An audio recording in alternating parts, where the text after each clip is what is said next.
हाँ, तो आज हम लोग पढ़ेंगे acceleration due to gravity depend करता है B part due to depth लिख लेना। ये सेकंड वीडियो है ना जी, ड्यू टू डेप्थ की वजह से एक्सेलरेशन ड्यू टू ग्रेविटी। ठीक है, लिख लिया? अच्छा, इधर सब ध्यान दोगे। जैसे मान लेते हैं ये अर्थ है, अर्थ का अपना रेडियस है आर ई और मास है कितना जी, ठीक है। Radius of earth R E है और मास कितना है जी, ध्यान देना जी। ठीक है, हम क्या कर रहे हैं ना कि समझना कि यहाँ से बीच से एक टनल बना हुआ है।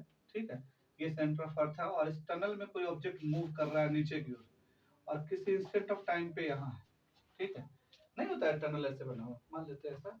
ठीक है, जो गुजर रहा होगा, ठीक है, नीचे की ओर, और ये है तुम्हारा सेंटर ऑफ अर्थ। ठीक है, कोई दिक्कत है? और ये ऑब्जेक्ट है और हमको इसी को चेक करना है कि इस पर अभी कितना फोर्स लग रहा है। समझ में, इसमें कितना फोर्स लग रहा है और फोर्स निकालेंगे तो हमको एक्सेलरेशन ड्यू टू ग्रेविटी निकलेगा। ठीक है, तो हम जानते हैं कि सरफेस पे, मतलब अर्थ के सरफेस पे एक्सेलरेशन ड्यू टू ग्रेविटी कितना होता है। ठीक है, और तुम लोग को याद होगा हमने बताया था सरफेस पे अगर ऑब्जेक्ट रहता है तो फोर्स लगता है F बराबर, ठीक है, ध्यान देना, capital G mass of earth बटा रेडियस ऑफ अर्थ का होल स्क्वायर इनटू ये मास ऑफ M होता था जी। और इसी इक्वेशन को लिखते थे M इंटू जी, याद है? इस ये फोर्स अनबैलेंस फोर्स होता था तो हम लोग लिखते थे M मास, यानी यहाँ जो ब्लॉक होता था, ये ब्लॉक होता था, याद है? यहाँ जो ब्लॉक होता था इसी पे ना फोर्स लगता था इतना। ठीक है, तो F के जगह पर हम M इंटू जी लिखते थे और लिखते थे capital G mass of earth into mass of object बटा रेडियस ऑफ अर्थ का होल स्क्वायर, M से M कट जाता था तो G की वैल्यू कितनी आती थी, capital G mass of earth बटा रेडियस ऑफ अर्थ का क्या जी, होल स्क्वायर, ये हो जाता था। याद है? पीछे वाला थोड़ा सेक्शन पलट के देख लेना और नहीं तो प्रीवियस वीडियो में दिया हुआ आप देख सकते हो। अब यहाँ से हम देखो, हम यहाँ एक्सेलरेशन ड्यू टू ग्रेविटी का जो फार्मूला है ना, इन टर्म ऑफ डेंसिटी निकाल लेंगे। अब टर्म ऑफ डेंसिटी निकालने के लिए हमने बताया था जी रहने देना, मास ऑफ अर्थ को क्या लिखते थे, ठीक है, डेंसिटी के फॉर्म में, याद है? 4/3 पाई रेडियस ऑफ अर्थ का होल क्यूब इनटू डेंसिटी, ये नहीं लिखते थे भाई? मास बाई वॉल्यूम बराबर क्या होता है जी, डेंसिटी। और वॉल्यूम की जगह पर क्या लिखे थे, 4/3 पाई आर क्यूब। ये वॉल्यूम किसकी होती थी, अर्थ की, तो इसको इधर ले जाएंगे तो डेंसिटी आ जाएगा। तो डेंसिटी के फॉर्म में एक्सेलरेशन ड्यू टू ग्रेविटी का फार्मूला हो जाएगा ये रेडियस ऑफ अर्थ का होल स्क्वायर, इससे ये खत्म। तो acceleration due to gravity G बराबर हो जाएगी, ठीक है, कितना हो जाएगी भाई? क्या प्यार से लिखते हैं यहाँ पे, 4/3 capital G into pi into radius of earth into कितना होगा रो, ये एक्सेलरेशन ड्यू टू ग्रेविटी का फार्मूला हो जाता है। ये प्रीवियस वीडियो में भी दिया हुआ है, ठीक है? हैं, इधर भी ताक ले, ठीक ना? कोई दिक्कत समस्या इसमें? कोई समस्या नहीं है। अब ध्यान देना, अब हमको क्या करना है ना, एक्सेलरेशन ड्यू टू ग्रेविटी का वैल्यू निकालना है यहाँ पर। तो यहाँ पर जो एक्सेलरेशन ड्यू टू ग्रेविटी होगा मान लेते हैं जी डैश है, ठीक है। अगर ऊपर से नीचे आ रहा है तो acceleration due to gravity change कर रहा होगा, ठीक है, अर्थ के सरफेस के नीचे। अब हम ऐसा समझ लेना कि इस ऑब्जेक्ट को खींचने वाला जो है वो केवल वही मास है जो ये स्फीयर इंक्लूड करेगा, ठीक है। मतलब आप क्या कर रहे हो ना कि जहां पर ब्लॉक है, ठीक है, किसी इंस्टेंट ऑफ टाइम पे, उस इंस्टेंट ऑफ टाइम पे एक स्फीयर काट लो अर्थ के अंदर से, तो एक सॉलिड स्फीयर मिलेगा और इस सॉलिड स्फीयर का रेडियस निकाल लो। अब रेडियस कैसे निकालोगे, ये टोटल होगा रेडियस आर, ठीक है। तो यहाँ से h डेप्थ में है तो यहाँ से इसकी वैल्यू, यानी यहाँ से लेकर के इसके बीच का जो डिस्टेंस है वो radius of earth minus h हो जाएगा, नहीं जी? आर ई माइनस क्या हो जाएगा, h। तो रेडियस ऑफ अर्थ माइनस कितना हो जाएगा, h, ठीक है?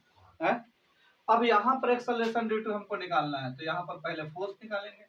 तो यहाँ ये वाला स्फीयर इस छोटे से ब्लॉक पे फोर्स कितना लगा रहा होगा, तो हम लोग लिखेंगे कितना, एफ नया एफ डैश बराबर जी इंटू मास ऑफ अर्थ, यानी मास ऑफ अर्थ इस सेगमेंट का, इस सेगमेंट का मास हम एम डैश कहेंगे, ठीक है, इंटू कितना कहेंगे जी, एम बटा इसके और इसके बीच का सेपरेशन, तो आर ई माइनस कितना होगा, एच का क्या हो जाएगा जी, आर इसका होगा।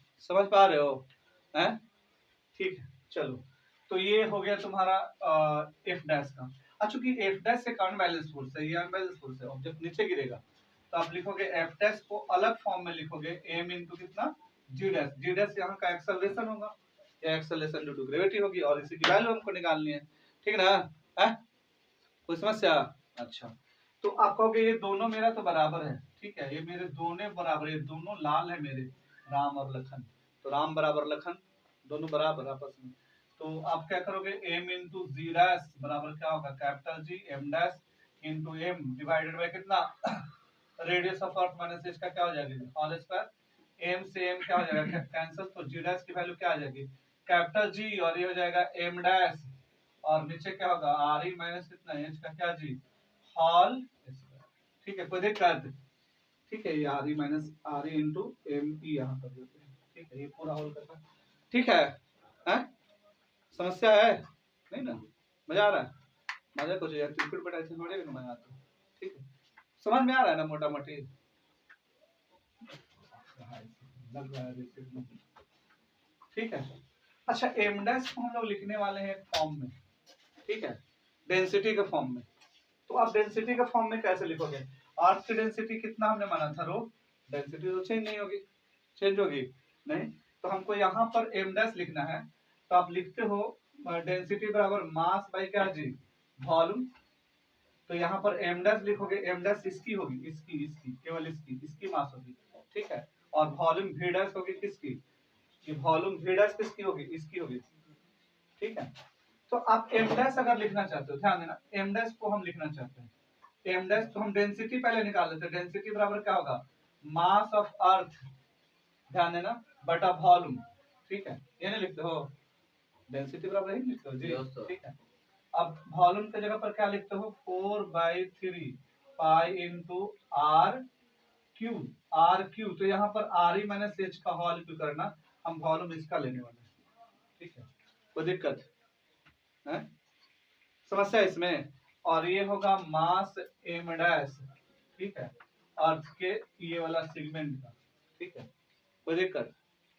डेंसिटी को लिख सकते हैं ना ऐसे, एम डैश इसका मास लिए हैं, इसी का वॉल्यूम लिए हैं, डेंसिटी चेंज नहीं करेगा, वही चीज रहेगी। समझ रहा है?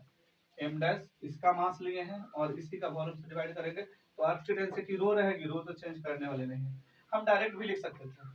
अब एम डैश की वैल्यू कितना लोगे, इसमें से गुना कर दोगे इसको, तो एम डैश की वैल्यू क्या हो जाएगी 4/3 pi into R E minus कितना जी एच का whole cube into density. Clear है? और ये वाला वैल्यू यहाँ पर पुट कर दो, तो हम यहाँ से मिटा देंगे, केवल कैलकुलेशन था समझाने के लिए। ठीक है, तो ये वाला वैल्यू हम यहाँ पर पुट कर देंगे, तो जी डैश बराबर क्या हो जाएगा जी इंटू एम डैश। ठीक है, सॉरी एम डैश के जगह पर लिख दोगे 4/3 pi into R E minus H का क्या जी होल क्यू इंटू डेंसिटी बता आर ई माइनस कितना जी एच का क्या जी होल स्क्वायर। यही ना होगा? हाँ काटेंगे, तो इसको एकदम काट दो, ये पूरा से पूरा कटेगा, बचेगा आर ई माइनस कितना एच। तो जी डैश बराबर क्या हो जाएगा 4/3 पाई, ध्यान देना यहाँ से पर कंफ्यूजन पे हम 4/3 पाई इंटू कितना जी जी और डेंसिटी भी कर देना यहाँ पे, density into radius of earth minus कितना हो जाएगा एच, हो जाएगा जी डैश। कोई दिक्कत? अच्छा ध्यान देना, हम आर ई कॉमन ले रहे हैं, रेडियस ऑफ अर्थ यहाँ से कॉमन लेंगे, तो हम क्या करेंगे इसके लिए, हम अगर मान लो रेडियस ऑफ अर्थ से हम गुना कर रहे हैं और रेडियस ऑफ अर्थ से यहाँ पर सॉरी डिवाइड करके गुना करते हैं, कोई अंतर पड़ेगा? हम किस लिए किए हैं, क्योंकि हम यहाँ से निकालने वाले हैं इस चीज को। क्यों निकालने वाले चाहिए भी पता चल जाएगा, क्यों निकालने वाले हैं ये भी पता चल जाएगा। तो जी डैश बराबर क्या हो जाएगा 4/3 पाई, ठीक है, इंटू जी इंटू रो, इसमें गुना कर दोगे ये वाला पूरा सेगमेंट को, इसमें गुना कर दोगे तो रेडियस ऑफ अर्थ हो जाएगा। नहीं जी, कोई दिक्कत? गुना मत करो, हमको कॉमन लेना था, सॉरी कॉमन लेंगे तो ये बाहर आ जाएगा, बचेगा बचेगा कितना 1 minus H by radius of क्या जी अर्थ। ठीक है, आर ई कॉमन, हाँ आर ई कॉमन ले लिए, यहाँ से उठा लिए यहाँ पर, तो यहाँ 1 बचेगा, ये वाला खत्म हो जाएगा, तो बचेगा 1 माइनस एच, ये नहीं बचेगा जी। ठीक है, अब हम इसको थोड़ा सा मिटा देते हैं, ये वाला फिगर को मिटा देते हैं। फिगर तुम लोग पार लोगे ना खुद से, क्योंकि उधर वीडियो में नहीं आ रहा है, ठीक है, गड़बड़ हो जाएगा। ये वाला फिगर मिटा दे रहे हैं और वो कैलकुलेशन का जो पार्ट है यहीं पे हम लोग लिखने वाले हैं, तो ध्यान देना इस सेगमेंट में हम कैलकुलेशन कर लेंगे, ठीक है।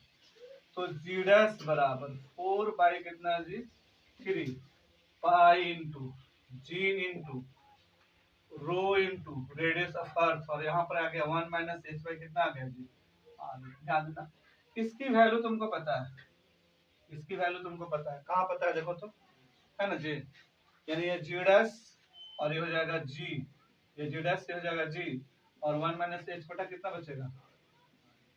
इसका मतलब ये जी डैश नया एक्सेलरेशन ड्यू टू ग्रेविटी है डेप्थ एच पर, ठीक है, एच नीचे, धरती के सरफेस से एच नीचे, समझ में आई बात है, कोई दिक्कत, ठीक है। अब बताओ एच बढ़ेगा, अच्छा इस जी का वैल्यू कितना होगा 9.8 और 1 माइनस कितना जी एच बटा कितना आर, तो अगर हमको ये हाइट दे दिया जाए, सॉरी हाइट नहीं डेप्थ दे दिया जाए तो हम नहीं निकाल सकते हैं, और ये कहो जितना ज्यादा एच बढ़ेगा 1 में से उतना ज्यादा घटेगा, तो ये पॉइंट में आएगा और 9.8 से गुना करोगे तो वो कम जाएगा, ठीक है, क्योंकि रेडियस ऑफ अर्थ बहुत बड़ा होता है। डेप्थ, अब जैसे जैसे लोग डेप्थ अगर बढ़ाओगे तो ये वैल्यू बढ़ेगा और ये वैल्यू बढ़ेगा तो 1 से उतना ज्यादा कमेगा, तो पॉइंट में बहुत कम आएगा, गुना करोगे तो 9.8 से वैल्यू कम जाएगा। तो इसका मतलब हम लोग कह सकते हैं इस इक्वेशन का कंक्लूजन कि हाइट अगर डेप्थ अगर बढ़ेगी, मतलब डेप्थ एच इंक्रीज करेगी, एच क्या होगा इंक्रीज होगा, तो जी डैश की वैल्यू क्या होगी डिक्रीजेस होगी। मतलब क्या, जैसे जैसे हम नीचे जाते हैं एक्सेलरेशन ड्यू टू ग्रेविटी की वैल्यू क्या होती है डिक्रीज कर जाती है। लेकिन याद रखना आदमी सेंटर पे value acceleration due to gravity का 0 मानता है, लेकिन अभी भी वहाँ डिफाइन नहीं है, लोग ऐसे मान लेते हैं अलग बात है, लेकिन वहाँ पर डिफाइन नहीं है। तो ये था पूरा एग्जाम्पल, और जो भी कहो acceleration due to gravity depth बढ़ाने पर कैसे डेप्थ पे कैसे घटता है, ठीक है। तो ये आज के लिए इतना ही, इस वीडियो के साथ खत्म करते हैं। पहले इसको छाप लो, नेक्स्ट वीडियो में फिर मिलेंगे। लाइक करो, शेयर करो, सब्सक्राइब जरूर करना भाई, अच्छा लगे तो।